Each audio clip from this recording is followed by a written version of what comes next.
Spanish giant বার্সেলোনার Olympic স্টেডিয়ামে গতকাল রাতে যেন নেমেছিল ইউরোপীয় রোমাঞ্চের ঝড়। কারণ এদিন চ্যাম্পিয়ন্স লিগের সেমিফাইনালের প্রথম লেগে মুখোমুখি হয়েছিল চলতি মৌসুমে সবচেয়ে বেশি গোল দেওয়া বার্সেলোনা ও সবচেয়ে কম গোল খাওয়া ইন্টার মিলান।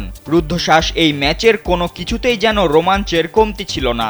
গোল, নাটক, অফসাইড বিতর্ক সবকিছুই হয়েছে এই লড়াইয়ে।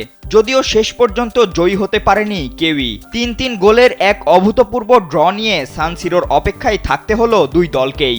এদিন ম্যাচের শুরুর ২১ মিনিটেই মার্কাস থুরাম ও ডেঞ্জেল ড্রামফ্রিজের গোলে এগিয়ে যায় ইন্টার মিলান। তবুও বার্সেলোনা যে হাল ছাড়ার নয়। এর মিনিট দুয়েক পরেই ইয়ামাল একক নৈপুণ্যে গোল করে দলকে ম্যাচে ফেরান। ওয়ালটন আবারও মিলিয়নিয়ার অফারে ওয়ালটন ফ্রিজ কিনে আপনিও হয়ে যেতে পারেন মিলিয়নিয়ার।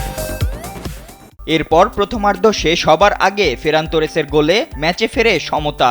দ্বিতীয়ার্ধে আবারও মেহেদি তারেমির গোলে লিড পায় ইন্টার মিলান। তবে এর জবাবও দ্রুতই দিয়েছে বার্সেলোনা। রাফিনিয়ার শট বারপোস্টে লেগে গোলকিপার ইয়ান সোমেরের পিঠে লেগে বল ঢুকে পড়ে জালে। আর শেষমেশ এই ৩-৩ গোলেই ড্র করেই মাঠ ছাড়ে দুই দল। উত্তেজনায় ঠাসা এই সেমিফাইনালের বাকি রোমাঞ্চ তোলা রইল আগামী ৬ মে সান সিরোর সেকেন্ড লেগের জন্য।